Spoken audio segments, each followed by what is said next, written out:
चलें, आइए आज का हम लोग पढ़ेंगे ईरर एंड मेजरमेंट का लेक्चर नंबर 4। हमने इसके पहले जो है कौन सा हमने जो है दिया था, कौन सा हमने दिया था हेडिंग? अच्छा, अनुमेय त्रुटि, है ना? अनुमेय त्रुटि हमने बताया था, ठीक है। अनुमेय त्रुटि के आधार पर आज हमने प्रश्न ले लिए हैं जिसको कह रहा है कि इसको कहते हैं y बराबर mgl/πr²। देखो इस y को जो है हम कहते हैं यंग मॉडुलस। नाम सुने? यंग मॉडुलस का नाम सुने हैं? नहीं सुने हैं ना? ये प्रत्यास्थता पढ़े, इलास्टिसिटी, प्रत्यास्थता के बारे में जानते हैं, इलास्टिसिटी जानते हैं, उसी को कहते हैं प्रत्यास्थता। प्रत्यास्थता क्या होती है? नहीं जानते? हाँ, प्रत्यास्थता किसे कहते हैं? नहीं जानते? बहुत बढ़िया। दाब जानते हैं? दाब, प्रेशर जानते हैं? क्या होता है प्रेशर? क्या होता है? दाब का सूत्र पता है किसी को? मंगाली बाबू, दाब मतलब प्रेशर होता है बस। अरे हम उसका फार्मूला पूछ रहे हैं, क्या होता है? उसका परिभाषा पूछ रहे हैं, परिभाषा कुछ पता है? उसका फार्मूला वगैरह पता है?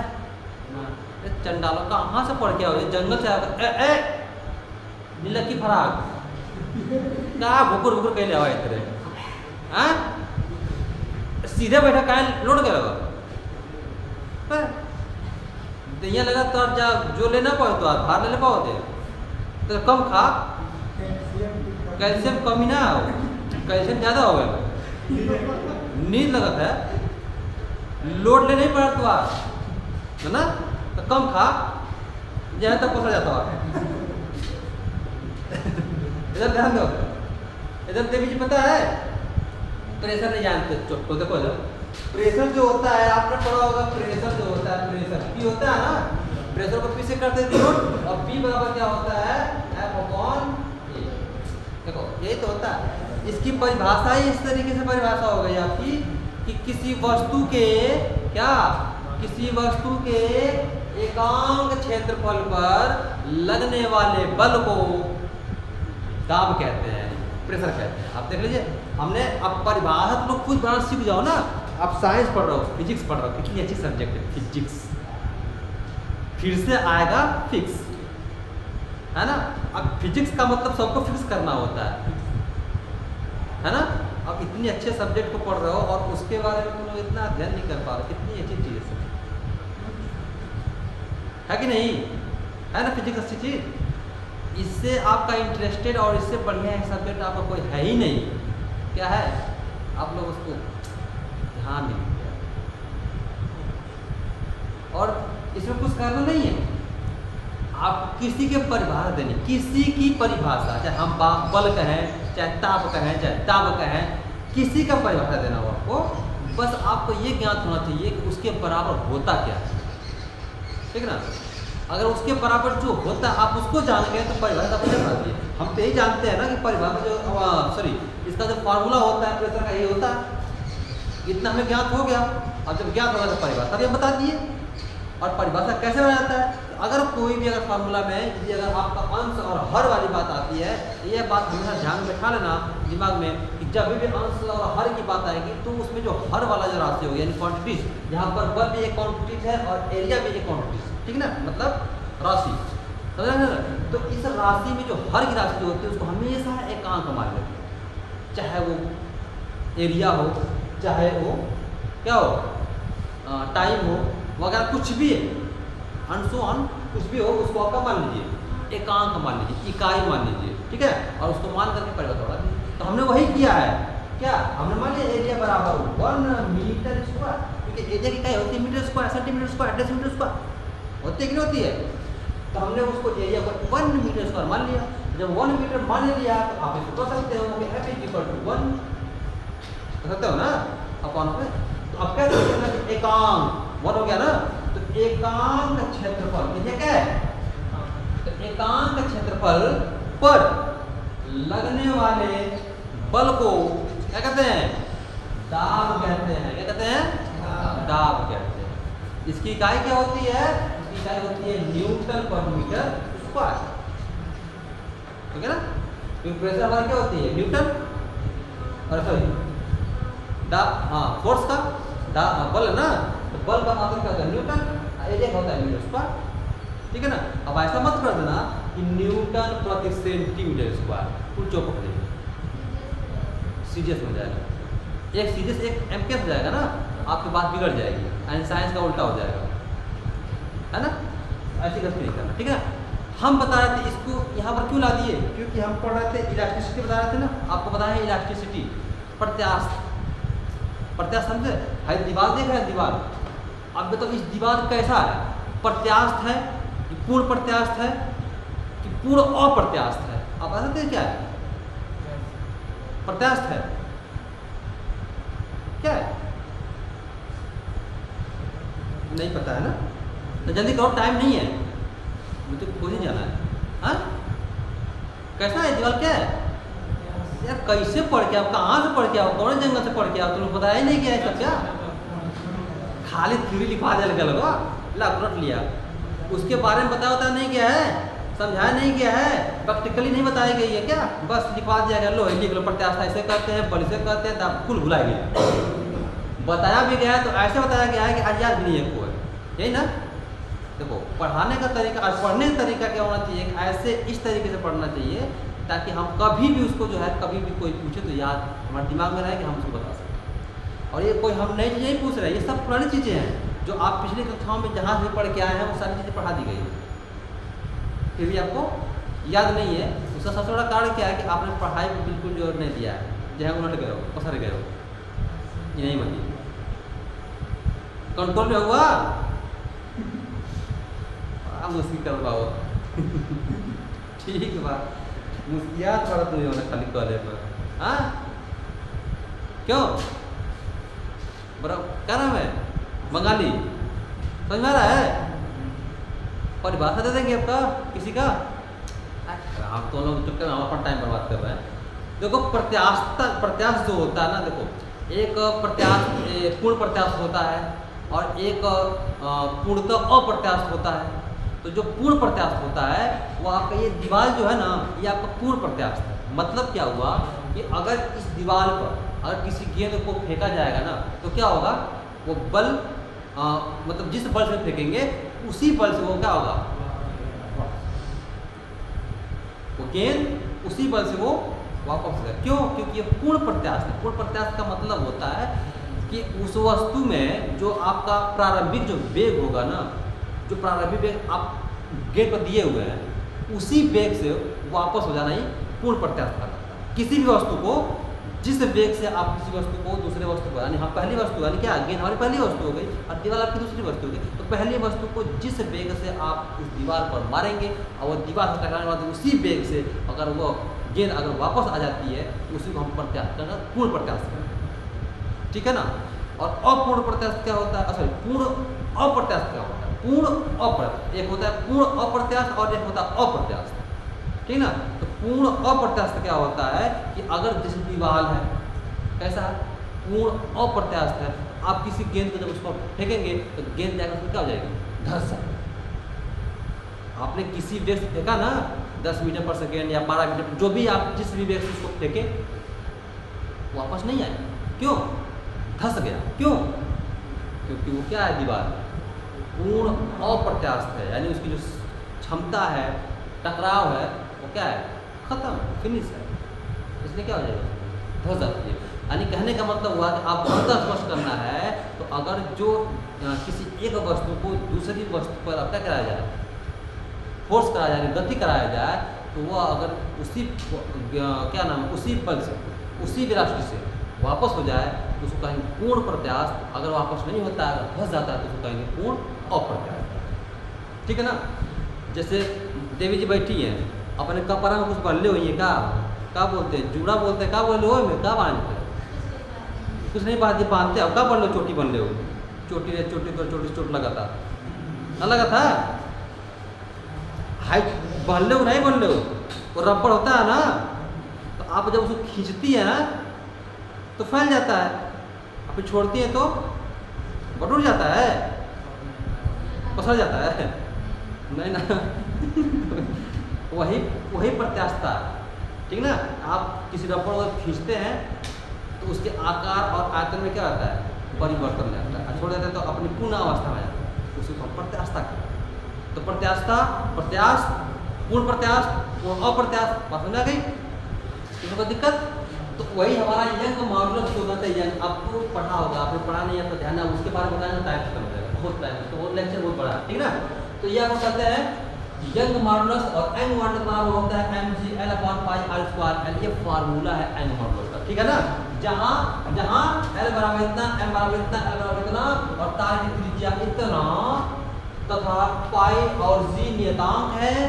पाई और जी क्या है, क्यों नियतांक है, क्योंकि इनकी वैल्यू कांस्टेंट होते हैं। पाई की वैल्यू जानते हैं कितनी होती है, पाई की वैल्यू जानते हैं कितनी होती है, 3.14 या 22/7 होता है कि नहीं होता है? अरे होता है कि नहीं, मेरे कहने पर खाली फोकस कर रहे बात, होता भी है, मेरे कहने पर सब कर ले, वो होता है। तो हम क्या बोल रही है, 22/7 बोल देनी है। अच्छा है बोले, वो भी सही है। अच्छा हम अंग्रेजी भी, अच्छा हम बुझ ना पाते, हिंदी मीडियम वाले हो, बुला के नहीं, गलती हो गई, सॉरी, माफ करा। हाँ, तो पाई क्या है, कांस्टेंट है, यानी 22/7 या 3.14 इसकी वैल्यू होती है। और यहाँ तक कि रेडियन में इसका वैल्यू 180 भी, सॉरी 180 अंश भी होता है। फिर तो अंग्रेजी निकल रहा था, माफ करियो, 180 अंश भी होता है किसमें, रेडियन, बोलेगा ना। अगर पाई का मान को पूछता है रेडियन में, आप बताएंगे 180। आप रेडियन का नाम लेता है ना, रेडियन का नाम लेता है, केवल पूछता है कि पाई का मान बताइए, तो आप बताएंगे 22/7 या 3.14।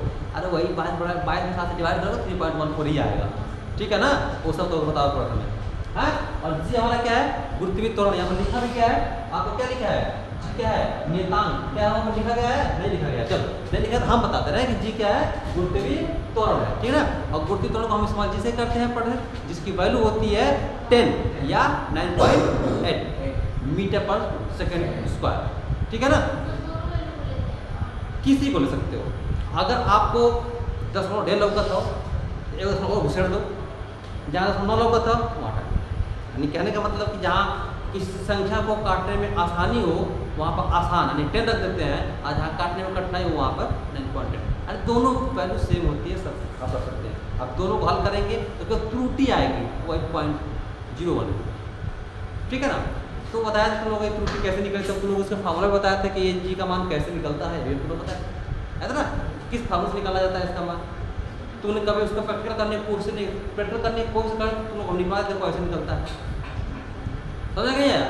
तो इसलिए क्या है, कांस्टेंट वैल्यू इसे छोड़ देंगे, यानी जो जैसे बीमा बताया था ना, बीमा में कि जो आपके कांस्टेंट जो होते हैं मान, उसको छोड़ देते हैं, यानी उसकी कोई डायमेंशन नहीं लेते हैं। ठीक उसी प्रकार से हम त्रुटि में देवी जी, त्रुटि में भी जो कांस्टेंट वैल्यू होंगे उसको छोड़ देंगे, और जो कांस्टेंट नहीं होंगे उनको, अरे कांस्टेंट कैसे माने, कांस्टेंट कौन नहीं है, अरे जिसके वैल्यू दिए रहेंगे तो हमें कोई कांस्टेंट नहीं है, इसके वैल्यू नहीं दिए मतलब कांस्टेंट, उसको छोड़ दें, ठीक है ना।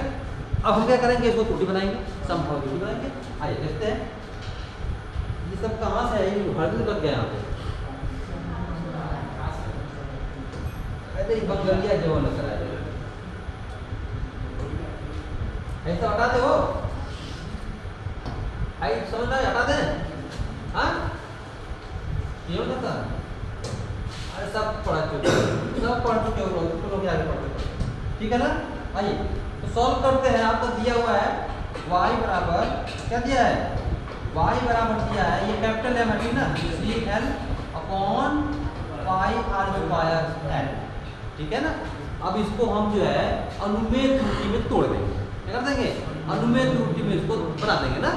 तो ध्यान देना, अब पूरा उसको एक्सप्लेन नहीं करेंगे क्योंकि हम कल लाभ भाग जो भी था करके हम दिखा दिए थे कैसे बनता है, ठीक है ना। तो डायरेक्टली आप समझ लीजिए, इसको हम जब त्रुटि बनाएंगे तो ये डेल्टा वाई हो जाएगा, क्या हो जाएगा, डेल्टा वाई अपॉन क्या हो जाएगा, वाई, डेल्टा वाई अपॉन क्या हो जाएगा, वाई हो जाएगा,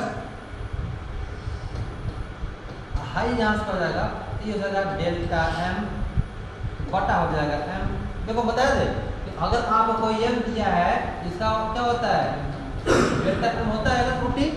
अगर कोई l दिया है उसका त्रुटि डेल्टा l, अगर कोई कैपिटल L दिया है तो उसका त्रुटि डेल्टा है। समझ आ गया? बता देंगे बस वही काम करना है यहाँ पे, ठीक है ना? समझ आ गया? फिर कोई दिक्कत बना दिए। आप जो कांस्टेंट है उसको छोड़ देंगे, आगे प्लस लगा देंगे, क्या कर देंगे प्लस कर दिए, जी को छोड़ देंगे, ये हो जाएगा डेल्टा एल बाई एल, ठीक है। अब प्लस कर दीजिए इसको, आर ऊपर ले जाइए, तो आर को जब ऊपर ले जाएंगे तो आर टू द पावर -2 हो जाएगा, उसको अवकलन करेंगे तो 2 पहले हो जाएगा, फिर डेल्टा आर अपॉन में आर हो जाएगा, ठीक है ना। अब प्लस हो जाएगा डेल्टा एल अपॉन में एल, बाकी चीजों को छोड़ दिया। ये हमने क्या रख दिया, त्रुटि है ना, क्या बना दिया इसको, त्रुटि बना दिया। लेकिन तुमसे पूछा क्या है, अधिकतम संभावित त्रुटि, क्या पूछा है, अधिकतम संभावित, देखो छूट गया संभावित यहाँ पे ना, तो लिखे हो गए संभावित त्रुटि होगा, ठीक है ना। अधिकतम संभावित त्रुटि, जब अधिकतम संभावित त्रुटि कहेगा तो हम इसको अधिकतम संभावित त्रुटि बदल देंगे, कैसे कि डेल्टा वाई बाई वाई मान हाफ, याद आ रहा है, इनको 100 पता है। अब क्या होगा, त्रुटि हो गया ना, अब तक क्यों त्रुटि था और अब क्या हो गया, प्रतिशत त्रुटि हो गया, क्या हो गया, बराबर हो जाएगा delta m upon m into 100 plus delta l upon l into 100 plus 2 delta r upon r into 100 plus delta l upon l into 100। ठीक है, कोई दिक्कत? अब इन सारे वैल्यू को ध्यान दो, अगर आपके L की वैल्यू इतनी दी है, सपोज दैट ये L का मान अगर 3.460 दिया है, इसका डेल्टा L कितना हो जाएगा, ध्यान देना, हाई क्या है 0 है ना, वहां लिख देंगे 1। अब फिर देखो हाई पॉइंट नहीं है, देखो हाई क्या होगा, ये सब 0 हो जाएंगे, क्या हो जाएगा 0 0, कहां तक ले जाएंगे, यहां तक पॉइंट, अब यहां लगा देंगे पॉइंट, यहां लगा देंगे, यानी कि इसका त्रुटि इतना हो जाएगा, क्लियर हुआ। उसी प्रकार से अगर आपका लंबाई का मान 0.068 दिया है, इसका त्रुटि कितना हो जाएगा, बताओ त्रुटि, यहाँ 8 की जगह क्या कर देंगे, 1 कर देंगे, आपकी 0 0 0 0 0, यानी इसका त्रुटि कितना, क्लियर है, उसे एक साथ कर देंगे, सबका लिखेंगे नहीं, ठीक है, क्लियर है। चलो तो डेल्टा m बरोबर कहाँ गया, डेल्टा m पहले तक 10.0 हो जाएगा ना, तो 10.0 अब बटा कितना है 4 पॉइंट, कहता है 4 पॉइंट,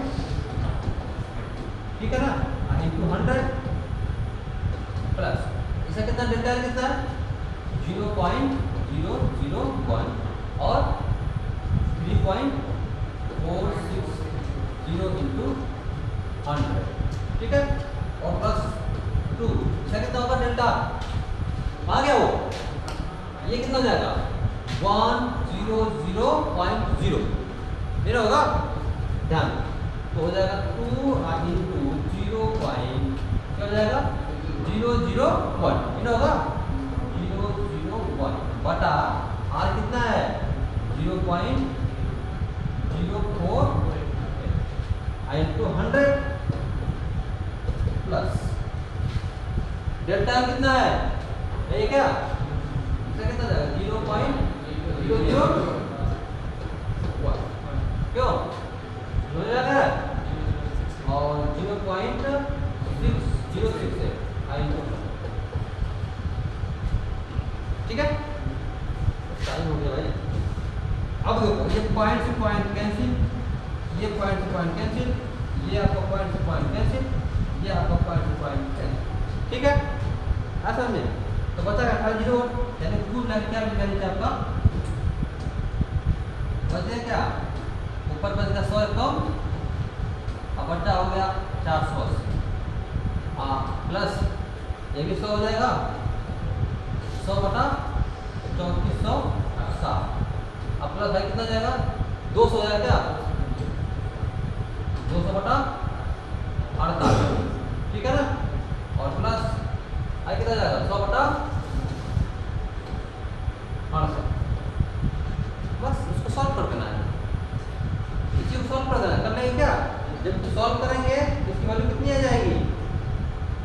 5.914 कितना जाएगी 5.941, ये आपका क्या जाएगा डेल्टा वाई अपॉन में वाई माना अपना। आप सॉल्व कर सकते हो, हम नहीं करेंगे, ठीक है। यही देखा जाएगा आंसर, ठीक है। तुझे कोई दिक्कत वो तो सॉल्व कर लेंगे ना सब लोग, ये आपको पढ़ सकता है। हाँ ये 8 नहीं 0 हुआ है, बन गया 0 हुआ है, ऐसा नहीं पढ़वा थोड़ा सा यूज कर रहा हूँ भी। हाँ अब देखो 0 0 अब सही लगा है ना। अच्छा कुछ नहीं रहेगा, अच्छा वो गद्दे के लिखा रहेगा बाहर बंगाली पहले में कुछ काम किए थे देखता सिर्फ 4, ठीक ना, ठीक है। चल किसी को दिक्कत नहीं है, समझा सबको, नोट कर लीजिए।